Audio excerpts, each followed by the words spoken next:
Hello students, তোমাদের সকলকে স্বাগত জানাই ক্ল্যারিটি ক্লাসেস কমার্স আর একটি নতুন ভিডিওতে।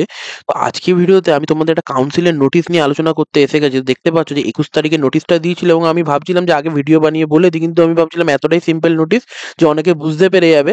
ঠিক আছে, কিন্তু অনেকের মধ্যে কনফিউশন সৃষ্টি হয়েছে। তোমরা অনেকে আমাকে টেলিগ্রামে বলেছো, আমাকে মেসেজ করেছিলে, কমেন্ট সেকশনে জানাচ্ছ যে তোমাদের এই নোটিশটা একবার বুঝিয়ে দিতে, যেটা ক্যালকুলেটর রিলেটেড একটা নোটিশ আছে, যে ক্যালকুলেটর ইউজ করা যাবে কি যাবে না তোমাদের যে সামনে সেমিস্টার সিস্টেমে যে এক্সাম হবে সেইখানে। ঠিক আছে, তো নোটিশটা পড়েই দেখা যাক। আমাদের নিজেদের মতো তো আমাদের ভেবে লাভ নেই, পড়েই দেখা যাক কি বলেছে।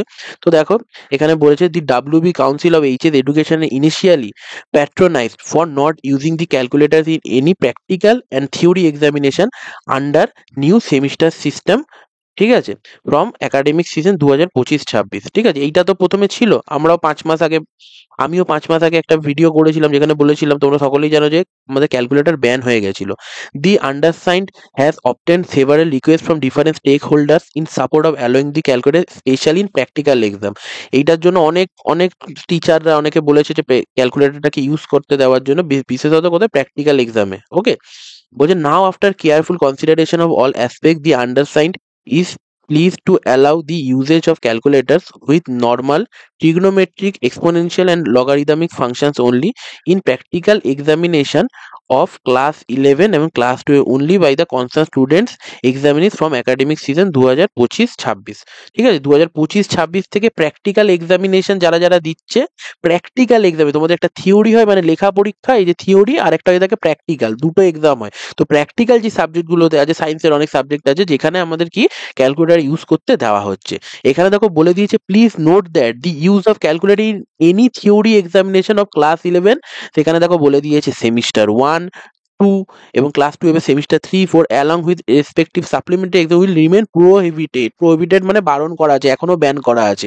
As per regulation all concerned are requested to take necessary action accordingly. এখানে দেখতে পাচ্ছ সাইন দেওয়া আছে। ঠিক আছে, তার মানে এইটা একদম সিম্পল ঘটনা যে আমাদের খালি প্র্যাকটিক্যাল এক্সাম, যেগুলোতে প্র্যাকটিক্যাল সাবজেক্ট, আমাদের অ্যাকাউন্টেন্সি কি প্র্যাকটিক্যালের মধ্যে পড়ে না। আমাদের কস্ট ট্যাক্স কি প্র্যাকটিক্যালের মধ্যে পড়ে না। ইকোনমিক্সের মধ্যে যে স্ট্যাটিস্টিক্স থাকে সেটা কি প্র্যাকটিক্যালের মধ্যে পড়ে না।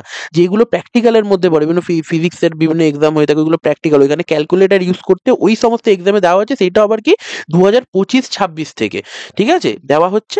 এবং সেমিস্টার 1, 2, 3, 4 যাদের আছে তাদের কোনো প্রকার ক্যালকুলেটর ইউজ করতে দেওয়া হচ্ছে না। থিওরি থাকবে নর্মাল, যেগুলো ম্যাথ করতে বলো, নর্মাল ফিজিক্স যেগুলো লেখা পরীক্ষা, কেমিস্ট্রি লেখা পরীক্ষা, যেরকম অ্যাকাউন্টেন্সি কস্ট ট্যাক্স লেখা পরীক্ষা, এইগুলোতে কোনো কিছুতে মানে যে জায়গাতে আমাদের অঙ্ক টঙ্ক কষতে হচ্ছে সেই সব জায়গার মধ্যে কোথাও আমাদের ক্যালকুলেটর আমরা ইউজ করতে পারবো না। আগে যেরকম 5 মাস আগে যেই নোটিশটা বেরিয়েছিল সেই অনুযায়ী। তো এইটা নিয়ে অনেক কনফিউশন হয়ে গেছে, লোকেরা বলছে কি আনন্দ পেয়ে গেছে, সবাই বলছে ক্যালকুলেটর ইউজ করা যাবে, ক্যালকুলেটর ইউজ করা যাবে, কিন্তু এরকম কোনো কিছু হবে না। তো এইটা অনেকেই ভুল বুঝে ফেলেছিল এই নোটিশটাকে। ঠিক আছে, তো আমি তোমাদেরকে ক্লিয়ার করে দিলাম এই ব্যাপারটা। তোমাদের হলো 7 তারিখে হলো তোমাদের অ্যাকাউন্টেন্সি এক্সাম। সবাইকে অ্যাকাউন্টেন্সি এক্সামের জন্য অনেক শুভেচ্ছা। এবং তোমাদের যদি অসুবিধা থাকে, তোমরা অ্যাকাউন্ট কস্ট এবং বিএসটি প্লে লিস্ট পেয়ে যাবে আমার চ্যানেলে, ডেসক্রিপশন বক্সে চলে যাও, সেখান থেকে তোমরা প্রিপারেশনও করতে থাকবে। ঠিক আছে, এই ভিডিওটা শেয়ার করে দাও তোমাদের ফ্রেন্ডদের সাথে। তো চলো দেখা হচ্ছে নেক্সট ভিডিওতে, বাই।